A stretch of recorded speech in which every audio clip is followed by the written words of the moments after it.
Welcome everyone to our webinar organized by Lumina College on future work and workers' literacies, a Christian perspective. We're very glad to have you join us here. My name is Winnie. I'm the academic head at Lumina College, and I'll be your host today. Before we start, let me briefly introduce Lumina and why we are having this topic on future work. Lumina College is a Christian higher education institution, and we are dedicated to raising up leaders with Christian worldviews to create culture. We are in a rapidly changing world, and as the saying goes, the only constant is change. Change is normal, but what's abnormal is the speed of change at the level we have never seen before, and the ambiguity and unpredictability of change. We see changes in the way we work, hence today's topic on future work. Changes in the way we relate to others, both online and offline, changes in our geopolitics, the US-China relationship, changes in the business and digital space, in the virtual world, in our population demographics, in our education curriculum, just to name a few. We may not be very well equipped to face such rapid change and such ambiguous change, but we need to do so, not just in a reactive way, but in a proactive, thoughtful way that's guided by our faith and shaped by our Christian worldviews. And this is what Lumina College hopes to contribute towards through higher education, through engaging and cultivating the Christian mind, and through providing a platform for thoughtful reflection and dialogue. Next page, please. We take very seriously the integration of faith and learning. Lumina College partners with top Christian universities in the US to offer master's programs that study different academic disciplines from a Christian perspective. We are partnering with Asbury University to offer an MA in digital storytelling, and with Calvin University to offer a Master of Education in Educational Leadership. As some of you might saw the video earlier on, that's one of our students, Anna. Anna is actually one of the teachers at CAIS, and Richard is our head of CAIS who will be speaking with us today. Lumina is different from secular universities in that we approach all subjects with a distinctly Christian worldview. And we are also different from seminaries in that we are not studying the Bible or theology as a subject per se, but we are using the lens of the Bible and using theological frameworks to reflect on academic disciplines, such as education, business, leadership, communication, and media. We also offer an MA in Contemporary Leadership, that is conducted in Chinese, hoping to raise up leaders who can read the times, interpret the times, and engage the times. Next page, please. So we're glad you're here today to spend the next hour and a half with us to reflect on this topic, future work and workers' literacies, a Christian perspective.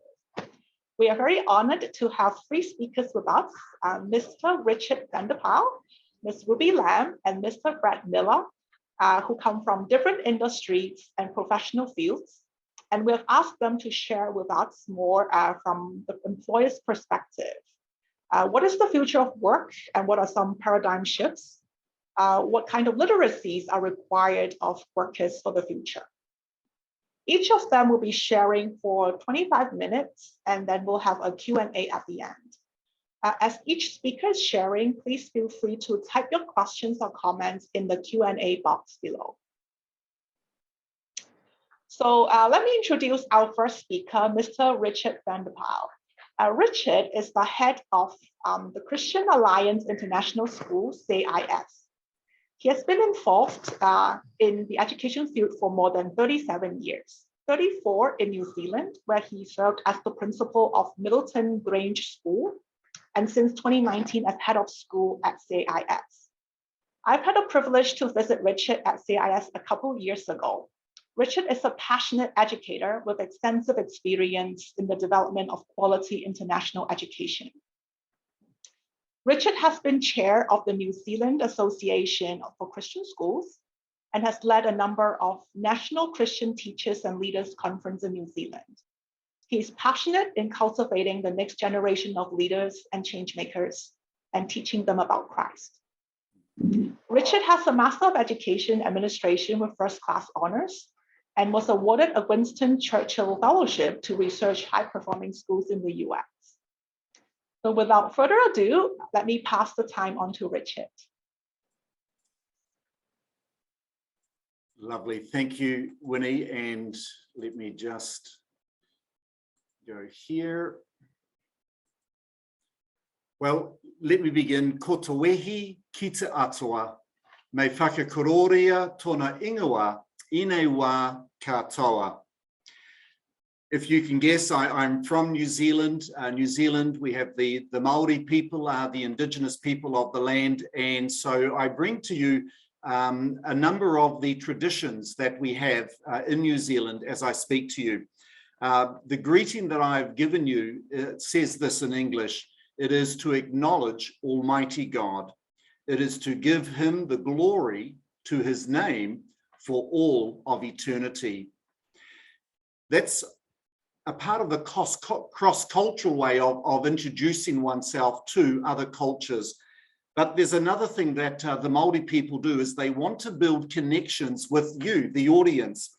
At the moment, you've heard a little bit about me, and you may have had some connections. You might have gone, hey, I've got a Master's of Educational Administration, or you might have a Master of Science with first-class honours. There may be other things that you've gone, I have a connection already with Richard. I just want to share with you potentially some other connections that you have. This is my whānau. Now, whānau is my family. And you'll see down the bottom right, that's my wife, Linda. Linda and I have been married for 33 years. Very blessed to be married that long. You'll see we have 4 children, and that may be a connection for some of you, possibly, or you may be in a family of 4 children. I have 2 sons, 2 daughters. Let's see if we build some connections with you. One son is an accountant. A daughter is doing her doctorate of clinical psychology. Another daughter, Kate, is a primary school Christian teacher, and my youngest son is finishing university in HR. And you can see that I very much enjoy cycling. That's a beautiful part of New Zealand. That's on the Otago Rail Trail. Now, I just share that with you to see if we can build connection already in the way that I am interacting with you. So hopefully some connections, but my goodness, talk about the pressure of this topic. We're looking at the future. We're looking at the future, and yet we are in the present. And that's part of my role as head of an international school, is how do I prepare students today in the present for something that is in the future? And it's, as Winnie said, the only constant is change. And it's not slow change, it's rapid change. And we can just see it, it's just getting faster and faster. Well, we know that we can't put our head in the sand and pretend that we can educate today for what the world looks like today and somehow think that that's adequately preparing our students. The past was much easier. Do you know, it's really interesting when we think about the place of work in history. Do you know, in history, people's jobs were so certain for their lifetime that in actual fact, in the early days in English history, they named themselves after their occupation. You had a surname, Baker. Where did that come from? Well, he was a baker. She was a carpenter. We have names like Hunter or Shepherd, Taylor. You know, those are names that people were given, their surnames, because that was their occupation, and they pretty much stayed in that occupation for their lifetime. And that's what they did. My surname is Dutch. It's Vanderpile, or in Dutch, Vanderpyl, which means of the arrow. And looking in history, it's potential that maybe a family member was an archer. Well, I think thankfully today in our super rapidly changing world, we don't name ourselves after our occupations. You know, imagine being called Mary Gamer. Or a Tina influencer, or worse, Richard blockchain. You know, I'm sure that's been, would just be strange, isn't it?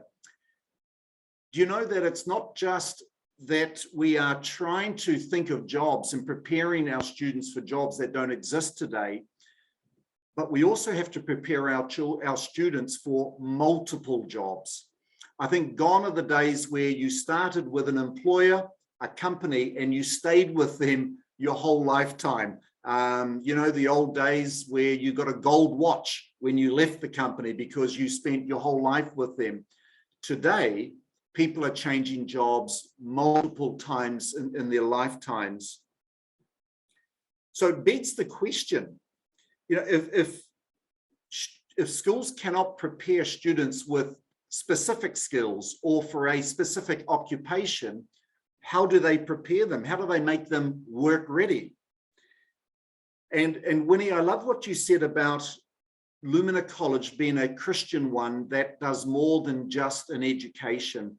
And I just want to say at this stage, you know, that secular education and secular schools are really preparing students arguably to be productive units in society. You know, it's about how do we make you so that you can be productive, because that's your contribution to society. We know from a Christian perspective that our identity is not in our job, our identity is in Christ. Our value is not in the nature of our job and what we contribute to society. Our value is because what Christ has done for us. But Christian schools need to prepare students for the workforce.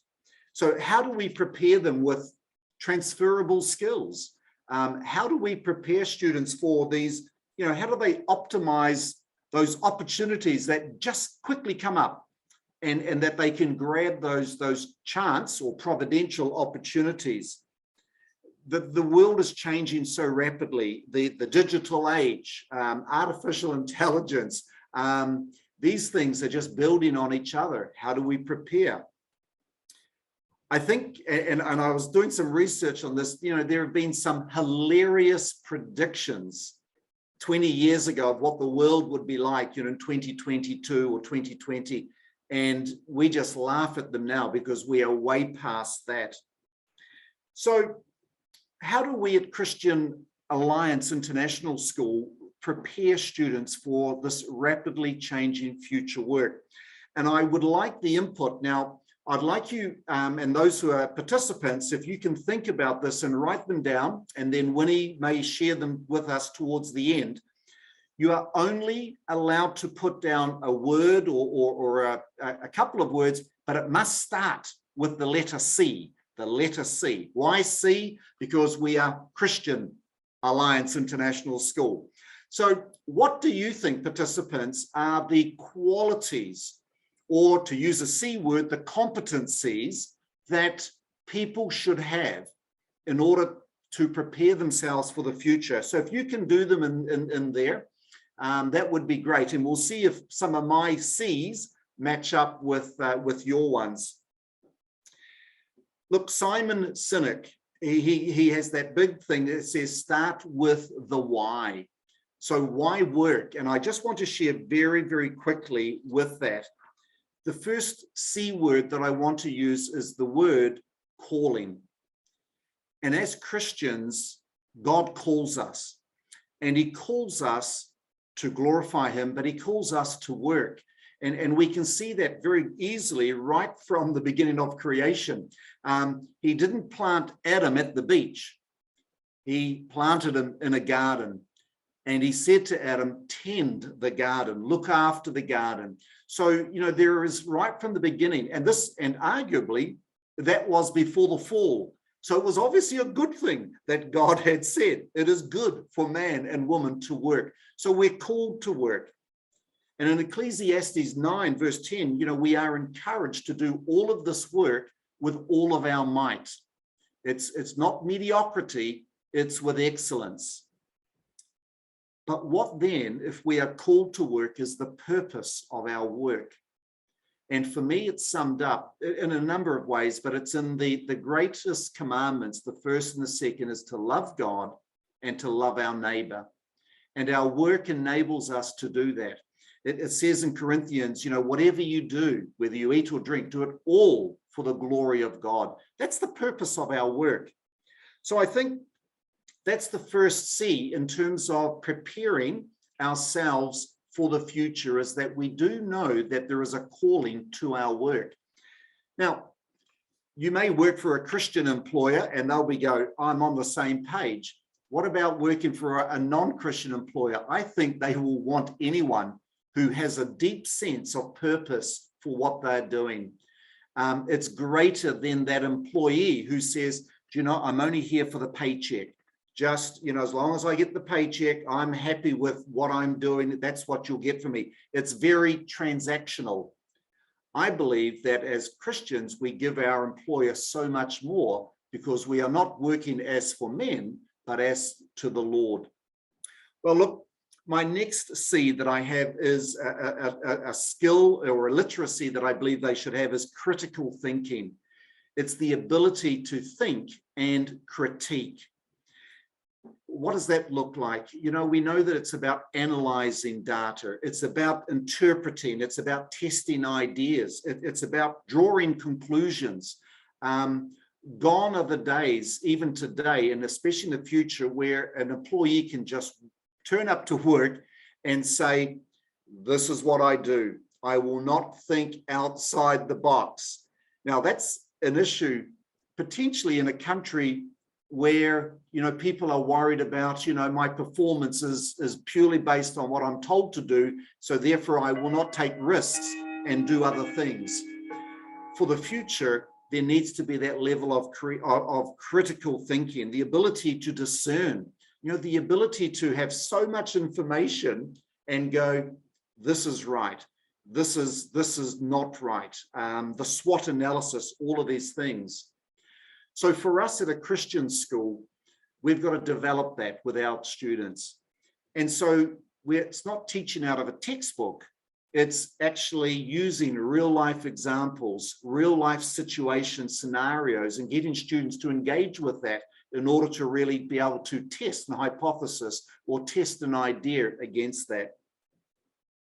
That's the second C. What's another C? And by all means, if you are still writing in your letter your ideas, that's great, because I may steal some of them at the end of this. Look, another C, another skill or literacy that people need to have for the future is the ability to collaborate, the ability to work in a community, to grab a couple of C's there, collaboration and community. It's really interesting, isn't it, that because of COVID, we've probably had a glimpse in the future of what working from home is going to be like. It's quite possible. We know that technology allows that. In New Zealand, we have people who are moving out of the city to the country. And I'm grabbing as many C words as I can. But they're moving out of the city into the country. Why? They can't afford to live in the city. But even more so, they don't have to live in the city where their workplace is. They can be working from home. In actual fact, you don't even have to be in the same country to do this. So there's a change in the nature of work that, we are starting to say, it may not be a physical place I turn up to, it's a virtual place that I turn up to. What's changing in the world is office space is becoming empty. It's incredible when you read about the amount of office space that's available for rent. Why? Because people are working from home and they're enjoying it. And that's an interesting thing, just as an aside. Companies are wanting to bring their people back, but people are saying, but I actually am comfortable here at home and I can contribute there. But anyway, we need to teach our students how to collaborate virtually, how not, even in this webinar, not to be a bystander. How am I actively engaged in my listening? And this is really more of a one way at the moment. Soon there'll be Q&A. But in a company and in a business, how do we collaborate? How do we do the brainstorming where we're normally being in a room and we can brainstorm up on a whiteboard? What does it look like virtually? So that's something that we do need to do. a school needs to, and I know because of COVID, our desks are all in rows, but that's not ideal. Ideally, it's in groups or clusters to really, enable that collaboration. Look, what's another C? I think that we need to be even more so able to communicate. And we need to be aware of the technology doesn't drive the style of communication. We know what's good communication, don't we? And our young people are growing up in a world where everything is abbreviated. There is emojis as your language. There is shortened words, and we're just trying to understand these things. But still, they need to be able to persuade. They must be able to persuade people, and that can't be done by text messages. I have a firm belief that every student should do drama. I honestly believe that. There are many subjects we should do, but drama is one of them. Why? Because it requires you to present. It requires you to be out of your comfort zone and be able to act in a certain way. And those are skills that are even more so when we are doing things online. I also believe the ability to communicate will become greater because here am I'm speaking, everyone's looking at this one person on the screen. Gone is here's a presentation from the company and it's a PowerPoint, you don't see people. Now you do. And so our students need to be able to be on their own as an individual presenting on behalf of the business there. Look, here's another C, and it's arguably one that is important. It's computer literacy, isn't it? Or computer competency. This is going to be the way that we do things. We're not sitting in a lecture hall and I'm up the front speaking to face-to-face. It is the ability to use computers for work. If the digital age is upon us, if AI is going to be the driving force, just the ability to interact with your Tesla, the ability to be able to interact with all the technology of how this world and companies is going, they need to have those particular skills. And that is more than just the ability to type. I believe that's a good skill to have because we will be doing that. But maybe in the future, it won't be by a mechanical keyboard. Everything we do is just going to be transcribed. I use Siri so much. Now, to be fair, I always have to check Siri because it doesn't understand some of the Kiwi language and tones that I have. Here's another C, and I put a note on this one, and I think it's a key aspect. It's the capacity to change. I think if the world around us is changing, our students need to have the capacity to change with the world as well. Carol Dweck, she's got a lot of stuff around the growth mindset, hasn't she? And that is that we really have to have our students with that growth mindset, the ability to adapt to rapidly changing environments. And we need to teach them and tell them, don't have a fixed mindset. Don't get into a rut that you are stuck in. And when the world changes around you, suddenly your skills are obsolete because the world has moved in a different way. So it's the ability to change. I've nearly run out of C's, nearly there. But here's another C. It's you. Now, that doesn't start with C. It is your character. It is character.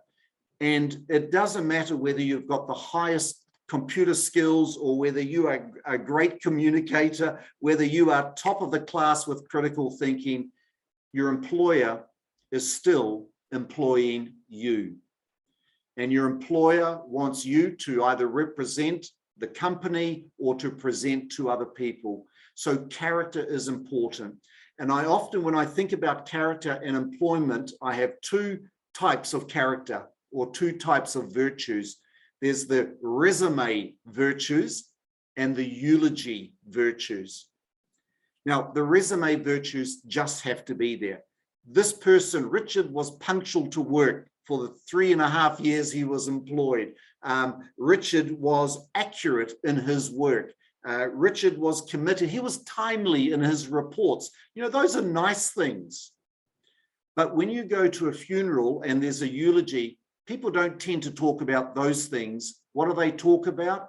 They talk about that Richard was patient, that Richard was compassionate, that Richard was trustworthy.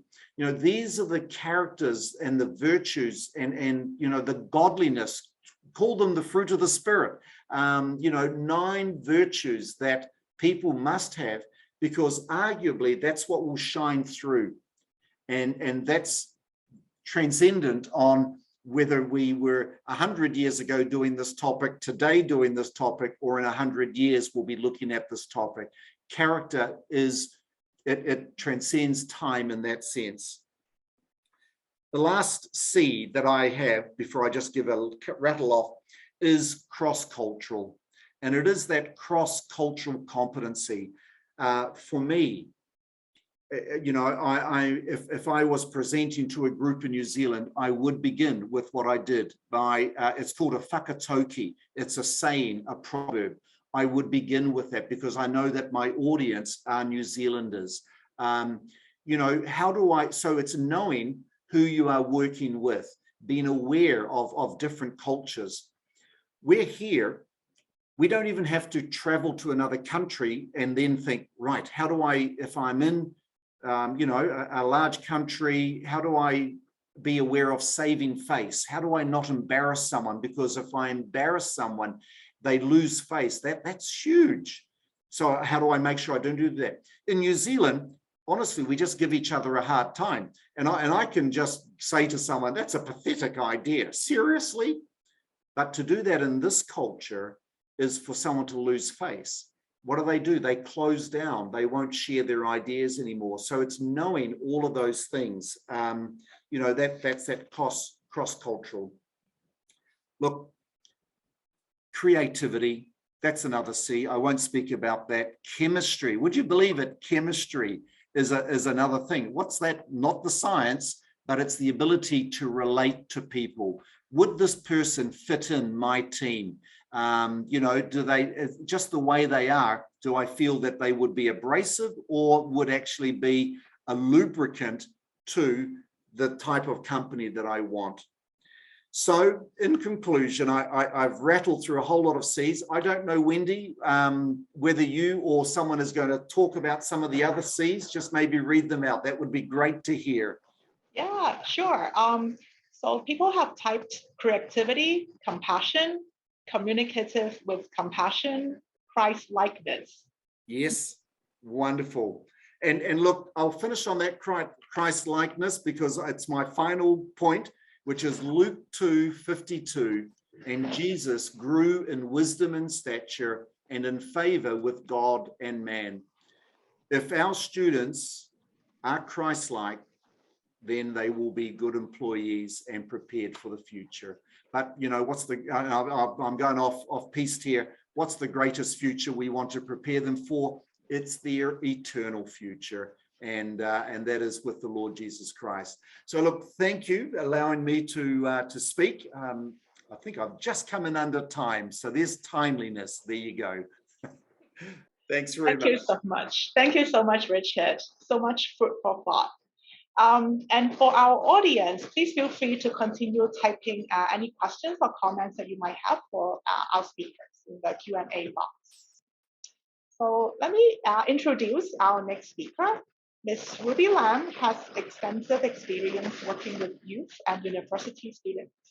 She's the head of Career Center in the Dean of Students Office at the Hong Kong University of Science and Technology.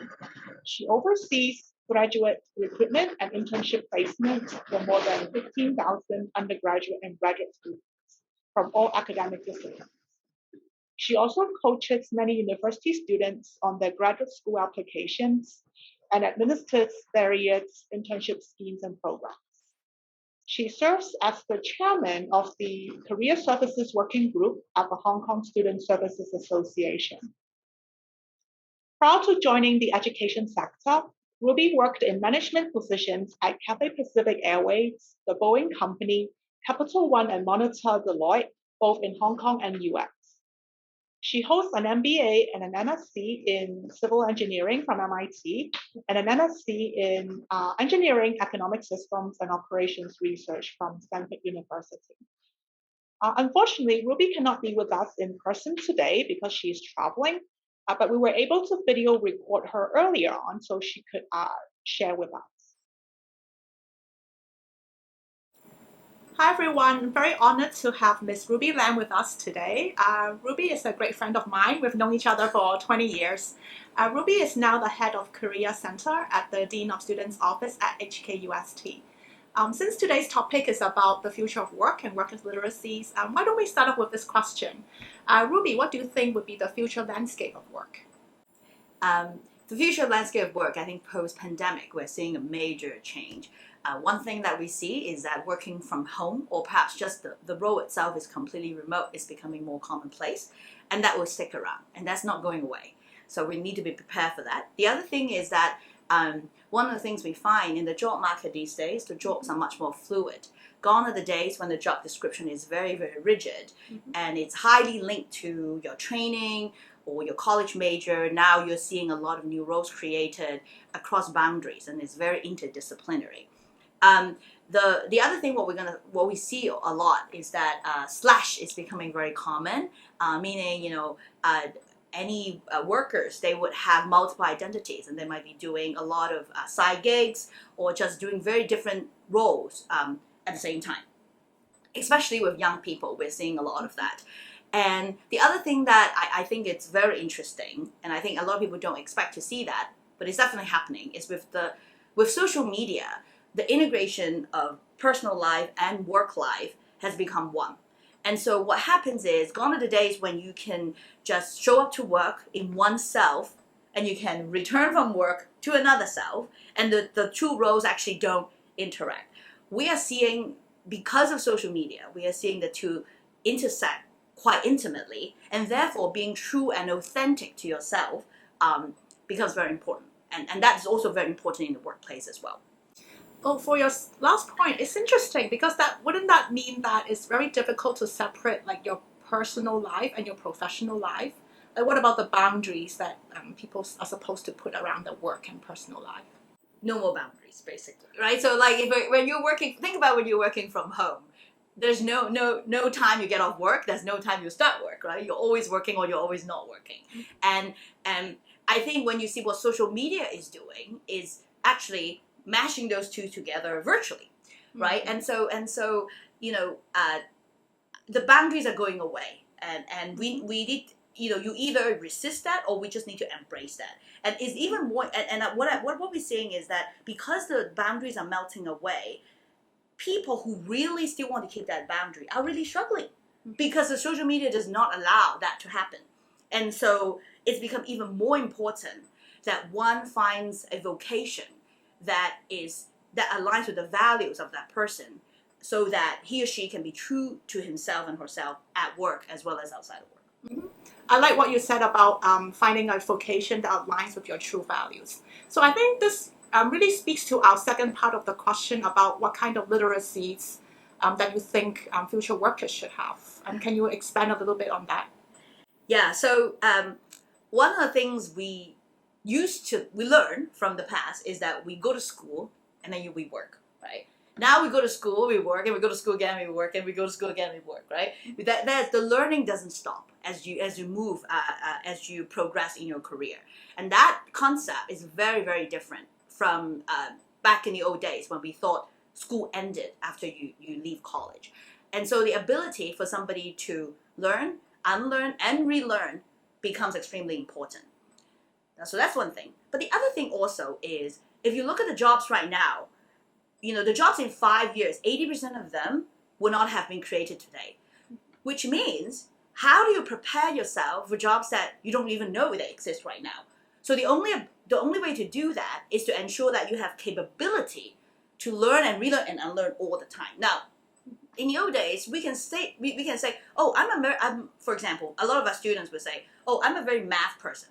Then I don't need to worry about whether I know how to speak how to do language, right? Or the other way around. I only know how to do humanities, and so I don't need to learn math. Well, guess what? In the future, you might be a very humanities person, but perhaps 3 or 5 years down the road, there might be jobs in that area that you need to get trained for. And if you don't have the training, or at least the attitude to be able to relearn, then you're going to have a really difficult time. And so it comes to a point where our young people needs to be very curious about everything and really have the sort of belief and attitude that they can learn anything and have the capability to do so, and also have the attitude that everything you can actually learn regardless of sort of where you come from and what you're good at, and don't shut the door too early. And I feel that that was a teaching that I think our parents taught us as we could. You just pick one thing, be very good at it, and that's okay. And you finish learning when you're 23, and then you just work for the rest of your life.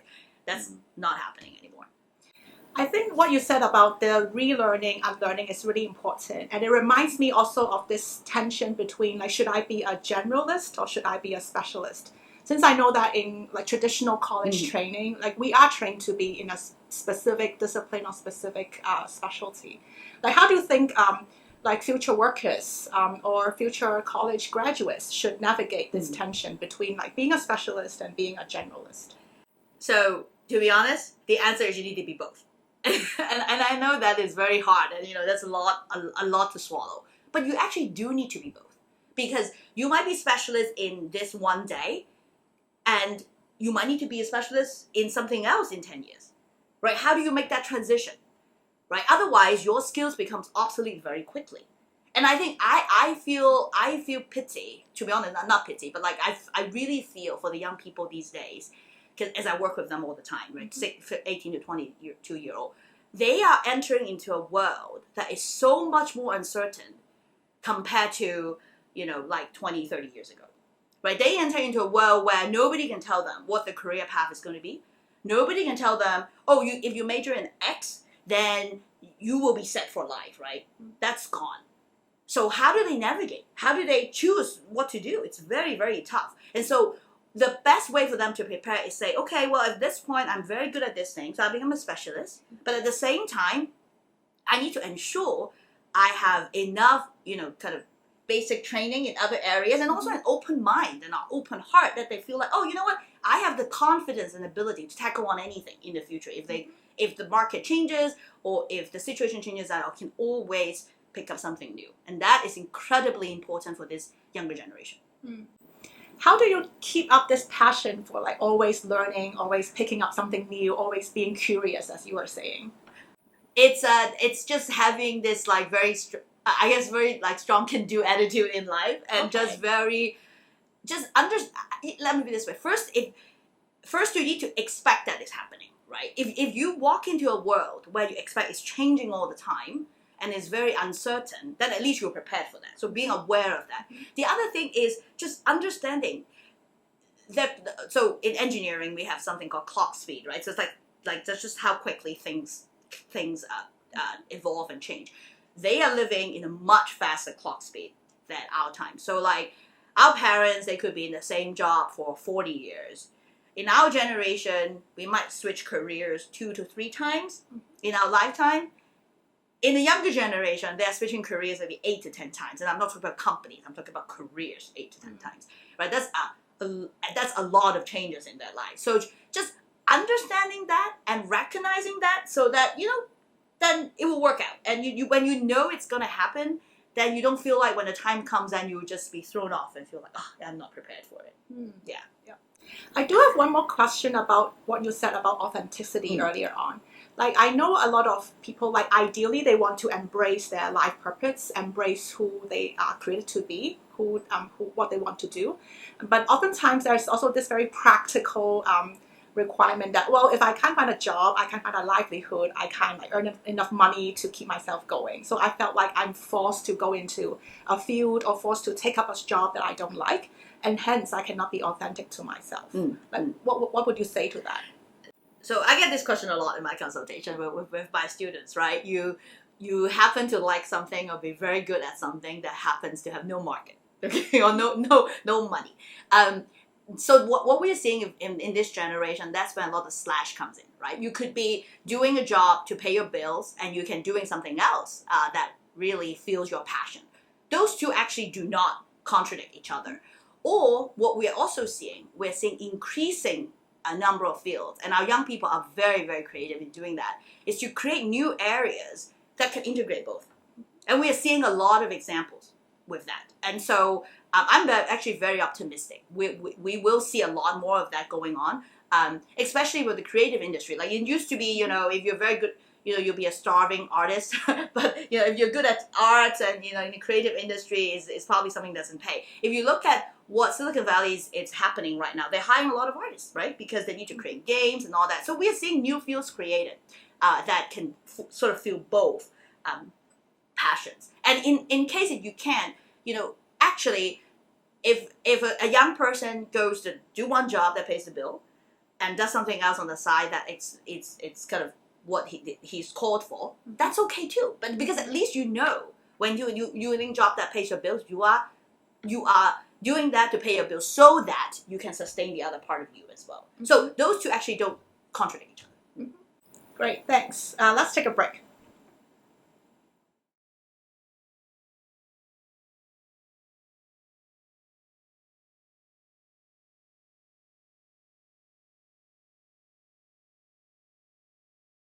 Okay. So Ruby, I have another question for you. From a Christian perspective, how do you think a Christian should think about the future of work and workers' literacies? So as I talked about just a while ago, authenticity is very important, right? And so for a Christian, their faith is part of them and who they are. And so being very authentic as a Christian in the workplace has become even more important than before. Now, how do you do that, right? Obviously, not everybody is called to full-time ministry, and that's not what it's meant to be. However, in our work, in our different vocation, there's definitely ways to, how do we live out the life as a Christian and live out that life that way. And so really looking into that and focus on that, that becomes important. And the other thing also is, as I talked about how unpredictable the world is going to be, for this new generation, it's become even more important for younger Christians to rely more on their faith as they navigate choices that they will be making, what to study, what jobs they're going to make, and how do they equip themselves in the years to come. And as the world becomes more unpredictable, the more younger Christians needs to think about, and rely more on their faith to help navigate through these turbulent waters. It sounds to me that as the integration of your personal life and professional life and integration of work and life becomes deeper, it speaks to our integration of faith with our work as well. So this is not just having a Christian faith means going to church on Sundays, but it really is a part of who you are. Yes, absolutely. And I think with social media, right, what you're seeing is that there's integration of personal life and work life. And your personal life, if you're a Christian, that's also your faith as well. It's all meshed into one, like it or not. That's just going to be the way it's going to be.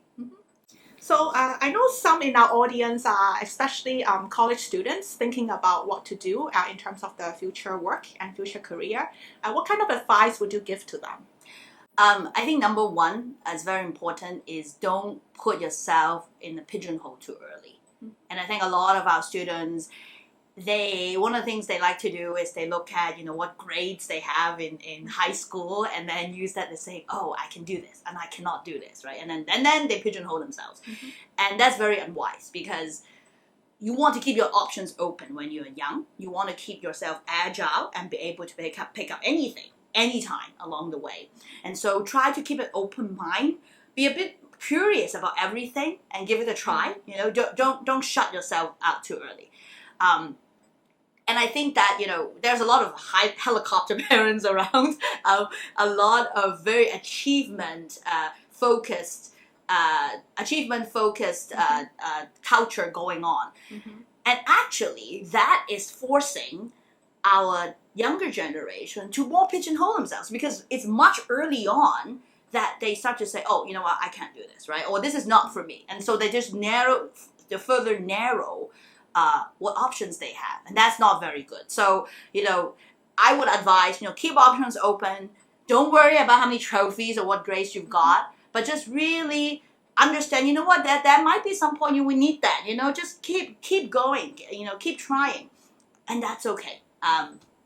And the other thing also is integrating your personal life and work life. Try not to settle. I have some students who would say, I have no chance. What I like, my personal life is it, and I have no chance. I can't find something that can have a good intersection between that, and that's just the way it is. It's not true. It's not true. Keep looking. You might not find it right away. That's okay. But keep looking. At least you're on the right path, because eventually you will find it. And so just be really. This generation is a generation that need to be very resilient, and keep very positive, very resilient, and things will work out. I've also heard people mention that most of the work that they've ended up doing is not even invented while they were in college, because the world is changing so fast and new industries pop up every day. What do you think college students should think about in terms of that? So one of the things is, don't try to time the market, because you can't time the market, basically, right? So, for example, right now people talk about like fintech and blockchain and crypto and all that. Well, those things were not even here 5 years ago, right? How do you prepare for that? You just can't. But then again, if you try to time the market, by the time you train for it, it's already obsolete. So don't try to time the market. Really focus on yourself and focus on what you're good at, because each one of us have different talents, different gifts, and you could be good at something that right now might not be that useful and might be useful down the road, right? So don't focus as much on the market. Focus on yourself and developing yourself, and your skills and your talents and your knowledge. I think that's probably more important that way. It's interesting what you mentioned about not timing the market, because I know nowadays there are some hot topics such as big data management, AI, digital currency, crypto. Like, it seems like this is a hot field that people actually want to go into. Yes. How do you think people should react towards the idea that like AI is like a big upcoming topic and it might like really take over our workplace, and how should people think about it? AI is not going away, and yes, it will replace some jobs. That's for sure. So, however, what you want to do is to make sure you're always at one step ahead, and that you'll be okay. So it will replace some jobs, but it will always create other jobs, and as well as it will, as long as you stay ahead of it, then you'll realize that AI is actually doing more good, because it would eliminate some of the jobs that perhaps, not as interesting, more boring, but at the same time create other jobs that, the younger generation, you can actually take. So don't embrace it. Don't think it's an enemy. It's not an enemy. It's going to create new opportunities, and you just need to stay one step ahead. In terms of staying one step ahead, I like how you mentioned about like being a generalist and specialist earlier on, because I feel like you don't want to just know about engineering, for example, or just know about computer science, but really like be curious about humanities, social sciences, literature, etc. Can you speak a little bit more to like how we can cultivate that like for a young person? I think so. I talk about pigeonhole, so definitely don't pigeonhole too early, and also kind of just don't label, and be sort of kind of felt that have this kind of the can-do attitude that you can always try different things, and it's always just to take a look, just to be curious, be very inquisitive, and I think just having that attitude becomes extremely important, no matter what field you ended up in. And what about working geographically in the future, like in terms of physical workspace, virtual workspace, working in the metaverse, or even thinking about like working overseas in the Greater Bay Area with integration of Hong Kong with GBA, or even like working overseas in other countries? Like, how should we think about that? Yeah, so the jobs boundaries are dissipating, and so are the geographical boundaries. One of the things I always advise all of our students here is that anyone should, at some point in their life, leave where they grow up go to some place where it's new to them, not to travel, but just to work or study, right? To go and somewhere else, because by doing that, number one, you get to learn a new culture, but the other thing is you get to appreciate your own culture more as you were away. And so that's a very important experience I think everybody should have. So either you go on exchange or you get an internship elsewhere. So that's what we advise our students as well. The other thing is, as now we have like Netflix or, you know, Apple TV, a lot of even entertainment, a lot of news across boundaries, right? And so focus a little bit more about what's going on outside of the world beyond where your home is. So that way you really get to understand what other cultures, what other people are thinking, what are their concerns, and how do you actually work with them. And in the process, you can learn a different language. That would also help. Why is that important? Because as the office boundaries dissipates, you might be working in a team where you're in Hong Kong, you might have a colleague in India, you might have another colleague in other parts of Greater Bay Area, and that's just going to be how the workplace is going to be.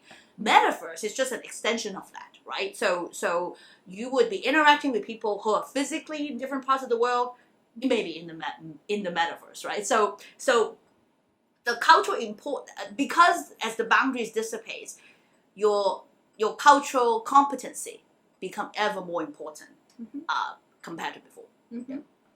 And I can assume that this cultural competency also requires a lot of trust and relationship building. And how can you build trust and relationship across borders?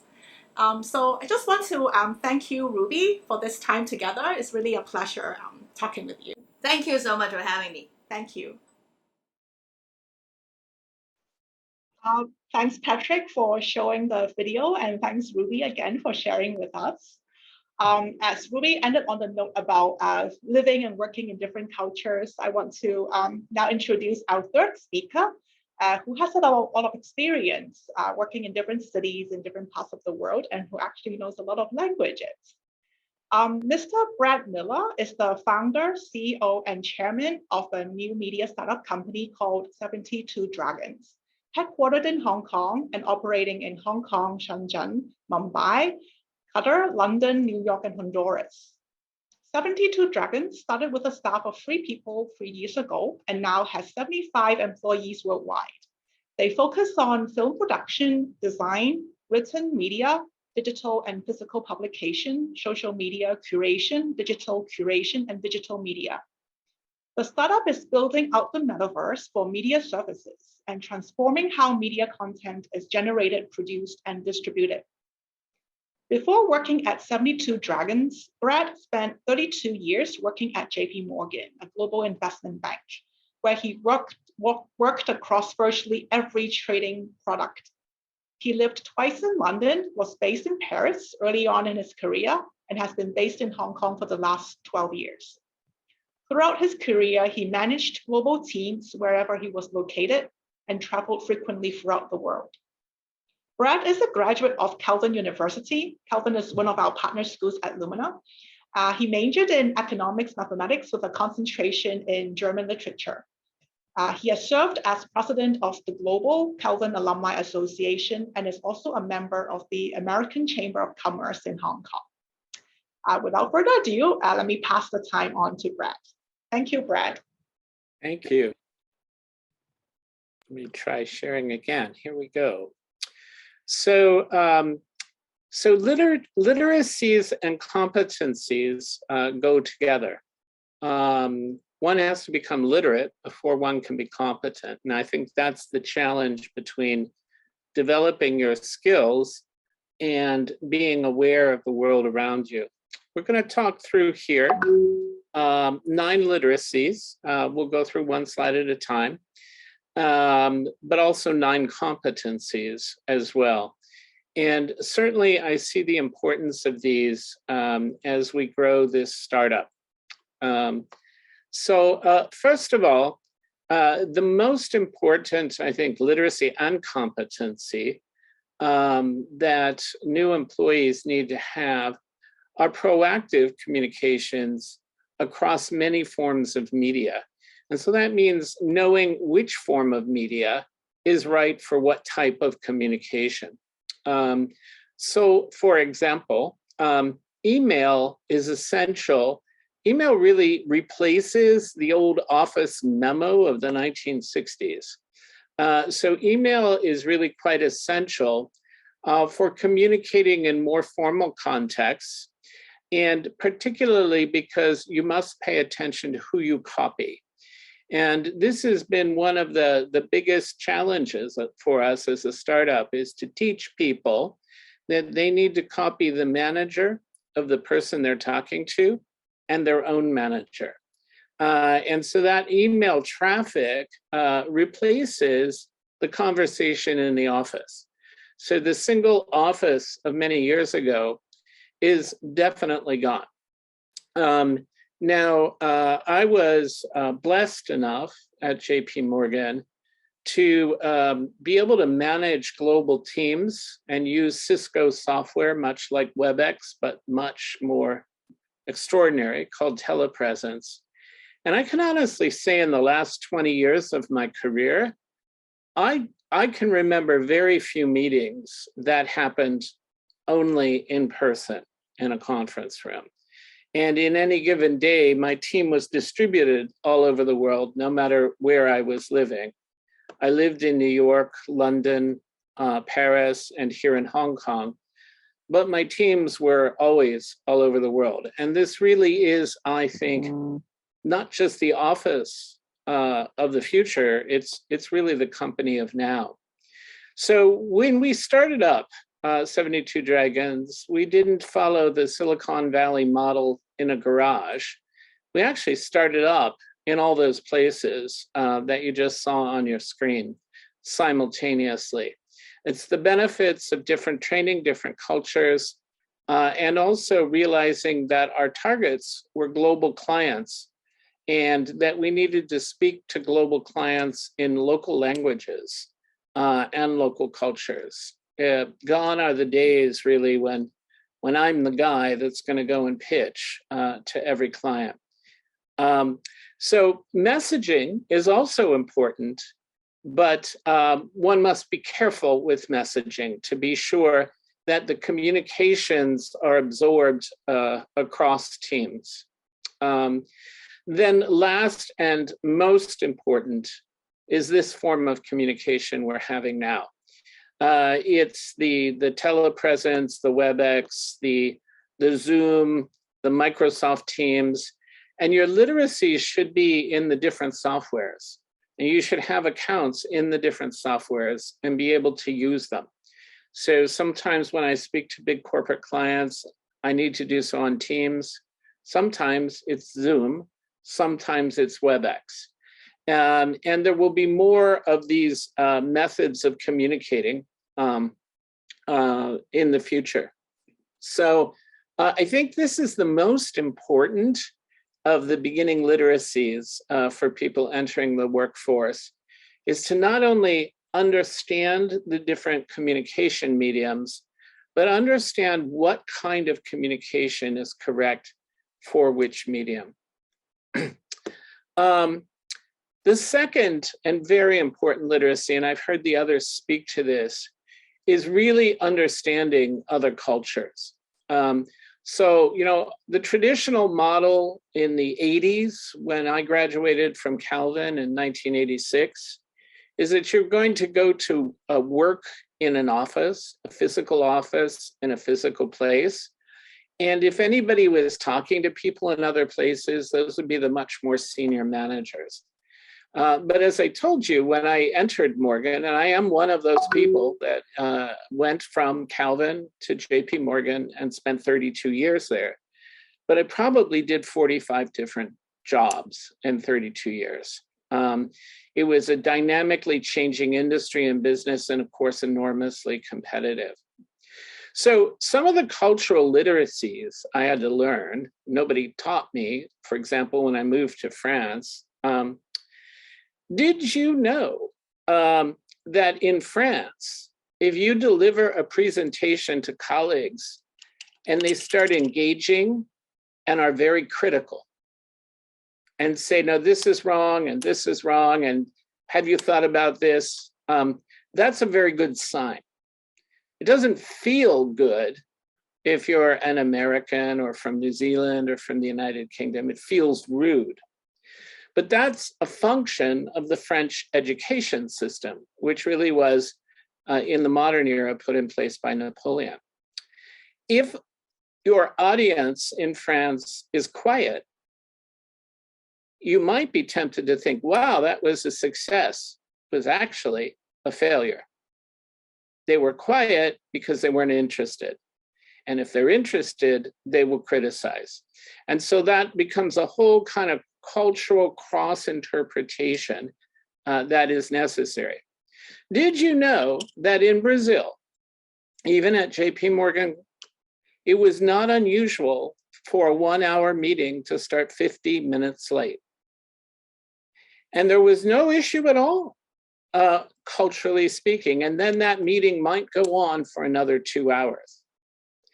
Now, again, if your meeting is starting 50 minutes late, you're inclined to think, these people are rude. They don't think I'm important. No, that's not the case in Brazilian culture. So this is why it's so important to develop cultural competencies and understandings. The next literacy and competency is be a problem solver, not just somebody who does the tasks. Now, this is a kind of dynamic transition in society. My parents came of age in the 1950s, and education emphasized fitting in, finding a career-long job, not making waves. In many countries, education emphasizes training for people on an assembly line. And that's a different kind of training and a different kind of thinking. In those contexts, problem solving and creative thinking are actually discouraged because the structure of the workplace is really around a few people defining what should be done and everybody else doing it. But I definitely think we've heard the other speakers speak to the same as well. The changing nature of jobs and the changing structure of jobs is that we are really moving to a working world and are in a working world now where even if you're executing a task, you need to understand the business problem that you're executing the task for. You need to identify the result the company is trying to achieve, even if you're low-level, new employee, and nobody really sat down and explained that result to you. And of course, liberal arts educations generally excel in this kind of training, but this is really what the workforce of the future is going to need to look and feel like. Understand and practice communication manners and protocols. For example, did you know that in extremely formal settings in France, and I'm really, but my office, JP Morgan, was as formal as they came in France. So in extremely formal settings in France, there are very strict but never documented rules about introductions. First of all, in formal settings in France, people almost never exchange a name. And so that default Anglo-American practice of holding out the hand and saying, hi, my name is Brad Miller, actually is shocking in France and invasive. And of course, it's basic to most of our understanding in formal settings. So the exchange of names and also who may do so. So in a formal setting, if you are junior, you may not begin an introduction, and you actually cannot even talk to more senior people in the room. You must wait for them to talk to you. And this is extremely foreign. So again, practice and protocols of communication And often these aren't written anywhere. When I moved to France, there was no book I could read, because generally books are aimed at tourists and they're not really descriptive of formal French manners. Maintain a comprehensive awareness of media and news. This might seem strange, but in the office today, you've got to be reading the news constantly. You take a coffee break, read major newspapers, and you have to be able to train yourself as to when news looks legitimate and when news is presented with what appears to be a bias. You should have a source of at least 6 news sources, not Twitter, not Facebook. Twitter and Facebook provide unreliable news and news that may be biased. You really must be conversant in now, and the culture and the world moves so fast. It's important in your workplace to be aware of what's going on. Understand the difference between a task and an outcome. Many of us come from cultures that emphasize completing a piece of work, but this goes back to the earlier competency I mentioned, which is you need to know what the work is for, because that is the outcome of the team, right? That's what the team's manager is being driven by, the result. They may assign the work to you as a task, but be aligned and be aware that that work contributes to a result. And as we heard the previous speakers say, people will change careers and work and jobs, and we at 72 Dragons are actually creating brand new jobs as part of our mission to transform and integrate media across film, video, arts, everywhere, and globally. So that's an important thing as well. Our 7th competency is be literate about yourself. This is very difficult. And again, I was blessed because I grew up in a company, JP Morgan, where annual reviews were clear and they were blunt. And every review had 3 positives and 3 areas for improvement. This is tough because nobody likes to hear feedback.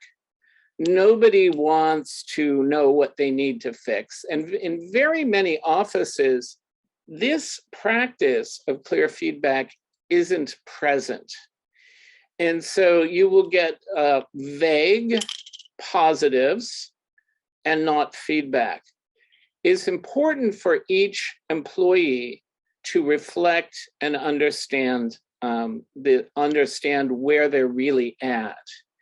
And I think from a Christian perspective, this really goes to the concept of truth, okay? All of us don't want to hear what we don't want to hear. Do we have the courage to be truthful and then address the areas for improvement? And do we have the courage to figure out what those are if we happen to work in a work environment where nobody's actually telling you what you need to improve? Okay, work from everywhere, anytime. When we began 72 Dragons, as I said, instead of a startup in a garage in California, we started up simultaneously across many cultures, principally because I was quite comfortable with managing large teams across many cultures, because I'd acquired that familiarity at Morgan, and I saw how important it was, not as diversity to tick off a checkbox, but because diversity is important today in global business. Women, men, we are very careful about balancing our female and male staff at 72 Dragons, but we are also very careful about balancing people from different cultures and here's the challenge for Christians, and different religions.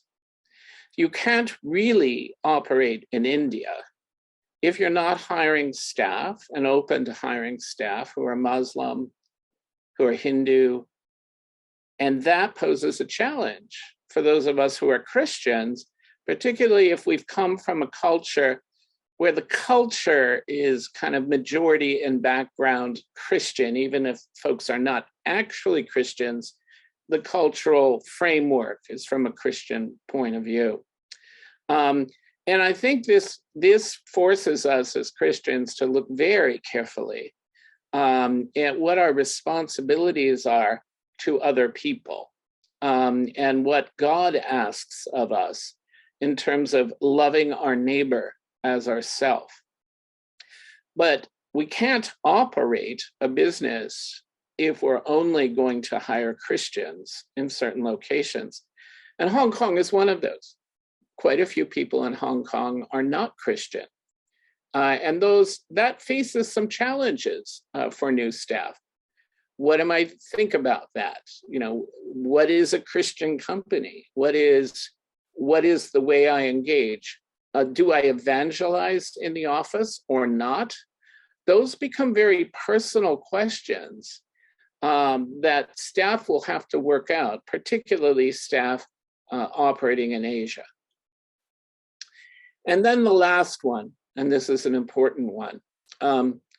All cultures have what we call white lies. There are little fibs that are told throughout the day to save face. This is one of the biggest inhibitors in a global working context. So as you become comfortable identifying what you need to improve, you are teaching yourself to practice honesty and truth in your work environment. Truth about yourself leads to truth about tasks. One of my staff members today, said that certain presentations were late for a meeting. And the way he said it was, he said, the other people weren't able to get them in on time. And I had to say, well, you are the producer for this meeting. It means you had to get them in on time. You're not just waiting for others to send you a presentation. It's your responsibility to get those presentations done. So again, a little moment of honesty, because as we allow our team and others to kind of get away with that slight shift of perspective, it wasn't me, it was a perfectly innocent thing to say and done many times a day, but it creates huge waves when you're working across many cultures and many places, huge waves. And what that does is engender bitterness in others, right? And then staff that report to this guy won't trust him because they know that in a meeting, he will let them take the fall rather than he taking responsibility. So we all think of ourselves as transparent and honest, but in reality, the degree to which we're transparent and honest, even as Christians, probably isn't what we think. And again, not because Morgan was Christian, but because Morgan was a global investment bank. Survival in that environment requires absolute precision, right? It's not like people are going to come and say you're a bad person, but people are going to go after you and go after your job and go after your role. If there's any kind of sort of lack of clarity or lack of honesty or lack of transparency about what happens. So sometimes our workplaces that are not Christian can really help us grow as Christians. Thank you so much, Brad, for your sharing. We'll move to a time of Q&A. I see that there are a couple of questions for Richard, and then I'll go on with a question for Brad. So we'll start with Richard first. So here's a question from one of our participants, Irene Fan. Thank you, Richard, for sharing the 12 plus C's for future workers. They are all essential. My questions are, the first one, how can schools and teachers provide the learning environment to equip students with all these capabilities or virtues? An integrated or interdisciplinary approach probably is needed to nurture all aspects. And then the second question, how can school assess the growth of the students in the different aspects? A standard measurement for all may not be appropriate for future students. And then the final one, on Christ-likeness and Christian characters. They are so important for future Christian workers to be light and salt of the world. How can we as teachers and parents ensure them that they can live boldly and authentic godly life inside out in this complex world? Wow, good questions. And I will try and remember them. So maybe I'll answer them in reverse order.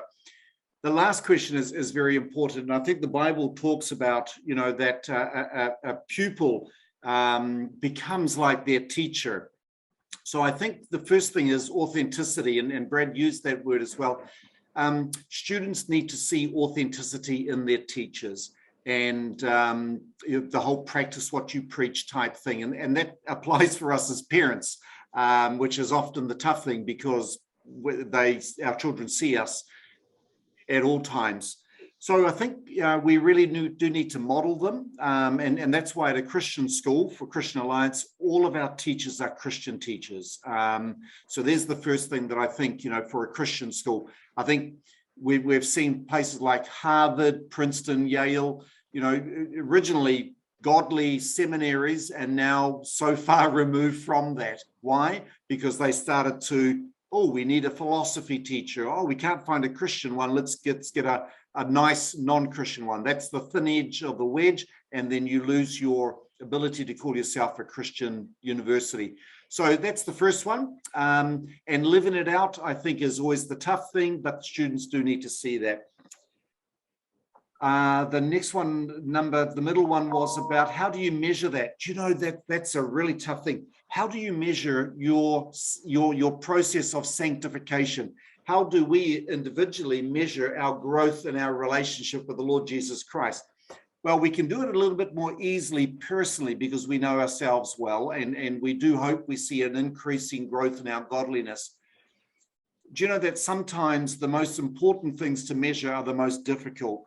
And sometimes you don't want to measure them in some ways. You just see them. You see them in the life of the student. So it is the student who has become more patient. And yet we're not going to have a little tally sheet of, at the end of the year, we give you 8 out of 10 for patience. We sense it. We see it. We encourage it. And so for those, it's not so much the measurement, it's the encouragement of them. Do you know, it's interesting. Language is so important. If a student holds a door open, see, we want to cultivate a culture of service at the school. It's one of our 5 core values. So if a student holds the door open for me, when I walk through, I don't say to them, hey, thanks, Brad, for holding the door open. I actually say, Brad, thank you for your service. Why is that important? Because if I say, thank you for holding the door open, they go, okay, that's what I've done. I've just held a door open. But when you say, thank you for your service, they're going, hey, that's right, I've served. That's admirable. That's a quality rather than the door just being held open. So I think measurement, there are some things that they are so qualitative and subjective, we don't want to try and label them as a quantifiable measure. We just encourage them. And the first question was about how do you promote this as a school? How do you do this? Look, that's again a really good question. And it is, what will schools look like in the future is something to ask. I think one thing is that these skills that I talked about, communication, collaboration, creativity, critical thinking, we've got to be careful we don't put them into silos. And we really do need to break down, and schools are a little bit antiquated that way. you know, we teach science and we teach mathematics and we teach, you know, silo subjects. They do need to become interdisciplinarian. We do need to be looking at that students, when they learn a skill in one area, they don't think, I learned this in chemistry, therefore it only applies to chemistry. Actually, the skill I've learned is right across, you know, it's across the disciplines that I'm learning. So we need to build that culture. So articulating, actually, this project we're doing, we're bringing in literacy, bringing in numeracy, we're bringing in computer literacy, we're bringing in all of these skills because that's what we need in order to achieve, yeah, a particular outcome. So, but it's also changing the culture and the philosophy, the pedagogy that teachers think. And I know that in a very exam-orientated society, it's a lot of it is, you know, it's out of the textbook. It's the rote learning. It's these things. It's breaking down for the students that there is a love for learning. We want them to love learning. And I love what Brad said about that, that they've got to love the aspect of learning and not have in their mind, will this be in the test? Because if it's not in the test, it can't be important. That is just so wrong. And we need to do that. We just need to actually teach things that we will not assess, because that's the philosophy we want them to be thinking about. I'll say it, that's enough on that. Hopefully it's covered those three questions. Thank you very much, Richard. Can definitely feel your passion for teaching and for educating the students. So Brad, I have a question for you. You talked about the cultural interpretation part, how important it is, and using the example of presentation in France and also having meetings in Brazil as an example.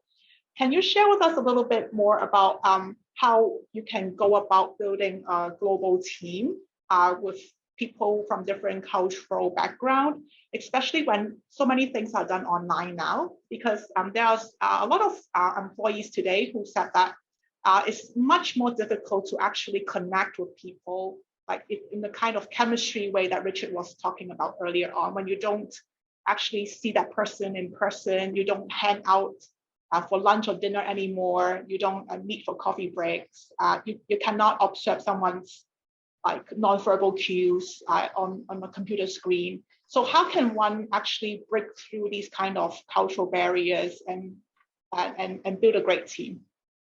Well, I think one of the key things is to work in video conferences online. So as you build a global team, and one of our strict rules, and I'm not a fan of rules, but one of our strict rules is that cameras must always be on. And you'd be surprised what you can pick up just looking at someone's face. Now, that tells you something. This tells you something, right? There are a whole lot of messages. So we're used to seeing those messages at the dinner table or in person, but they're equally as visible on the screen. And that's why many meetings, global meetings, you know, our whole company has a 2-hour meeting every Thursday. And I think that's an important thing. I think people don't realize that indeed FaceTime, WebEx, Zoom can actually tell you a lot, because we're just used to it in person in the office. And I was blessed enough for, the last 25 years of my 32-year career to always be managing global teams. So I could never have my whole team in one place. So you use messages and emails to simulate that experience. Messages are like one-off conversations in the office. They should be frequent and they should be fast. And our general principles are, someone receives a message, they should reply within 30 seconds, because you wouldn't not reply in the office in person, would you? right? And so it's understanding what the technology replaces and replicates. And that creates, I think, a very fast-moving office where things come to the surface really quickly, which is what is needed. Thanks. It seems like you do have to build up some norm or expectations in terms of how to communicate with your team. Yes, and that's what I'm calling protocols. So each company has different set of protocols. Ours are pretty tight when it comes to email, messaging, and WebEx conferences. I see. Thank you. And then a question for Richard. You talked about the capacity to change as one of your C's. Can you share with us a little bit how you actually help your teachers in your school develop that capacity for change themselves, so then they could go ahead and instill that in their students? Yes, that's a really good question, and it's a very real life thing. 2.5 years ago, no teacher would have thought that they would be teaching from home via Zoom.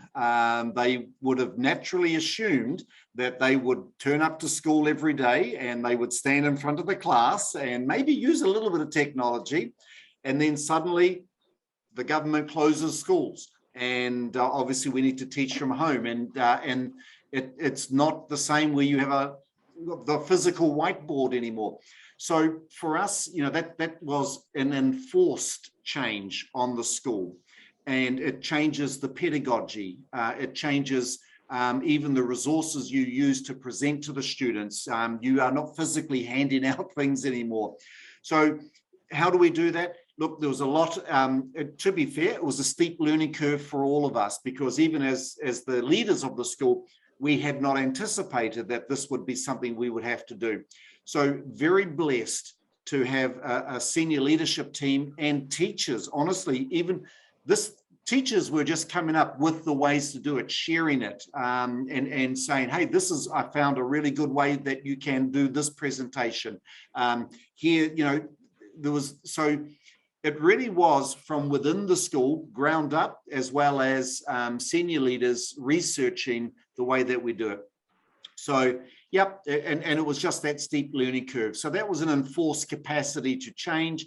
Teachers collaborated very quickly with the way they were doing things. We every now and then would share, the best ideas that teachers had and of way of doing things. Yeah, so that's one example of where there was certainly a need for that capacity to change. Thank you. I think everyone is stretched beyond our comfort zone, and that's part of the learning and growing experience. Absolutely, absolutely. We have time for one more question, and this one question is for Brett. You talked about the integrity part, like literacy about yourself and knowing the truth about yourself. What advice would you have for a younger worker or employee starting in his or her career, like how to seek out mentoring, how to seek out actual feedback for him or herself in terms of their career development? Ironically, I never really had a mentor. But I did have senior executives that I watched and admired. Not like they sat down with me and taught me what to do, but I think particularly in a distributed age, you can identify people in your firm that show you something about skill, show you something about integrity, and learn from them without necessarily having to talk with them. I think you can use working in teams, not the video conferencing tool, but actual teams. I think you can use that as a way of observing and learning and absorbing. The challenge you may face is that many work environments don't really want to be honest with you about your performance. And so even if you ask, if you're being told vaguely positive things, then there's probably more for you to figure out. And so you should listen to how specific the response is. And you're not going to be able to press someone and say, come on, tell me the truth, because they're not operating that way, and perhaps the company you're in or the work environment you're in doesn't operate that way. But it's really, really critical for you to find pathways to get transparent and specific feedback. Generally, if it's not specific, then it's probably not really the truth. And so you should kind of think about that. And I guess that's why the French criticize, right? Because it's the truth. But I can tell you, it is a torment to give a presentation to a room of French people and then have them interrupt each other telling you why you were wrong. I mean, it's just, the cultural radar is so different. And again, I think that taught me as a Christian, so much of what I thought was Christian was just my American culture. And that, you know, what was going on in that room in France wasn't bad at all. And if I can overcome it and learn from it, but the first thing is the immediate instinct is these people are out to get me. These people are bad, right? Because that's our own cultural trigger. So that's, I think the second part is patience, right? Patience in meetings where people are behaving in a way that you think isn't really ethical. In fact, it's super ethical in France. I see. Thank you very much for sharing. It's very interesting to hear. I just want to thank you, our three speakers again today, Richard, Brad, and Ruby, for joining us. Just as a recap, if you're interested in learning more about Lumina or our programs, please feel free to go onto our website or follow our different social media channels. Patrick, you can go on to the next slide. Here's our website, Facebook, IG, YouTube, and contact. And as you leave this webinar, there will be a questionnaire that pops up in your browser. Please take a few minutes to fill it out and share with us any thoughts and feedback that you might have. And if you're interested in subscribing to our mailing list, you can also leave your name, phone number, and email there. The final slide. If you would like to support Lumina through financial giving, there is our Pay Me QR code on the right-hand side of the screen. And I hope we may share this final Bible verse with you as a blessing to us all. May the grace of the Lord Jesus Christ and the love of God and the fellowship of the Holy Spirit be with you all. Thank you very much for joining us today. And thanks again, Brad and Richard. Sure. Thank you. Bye.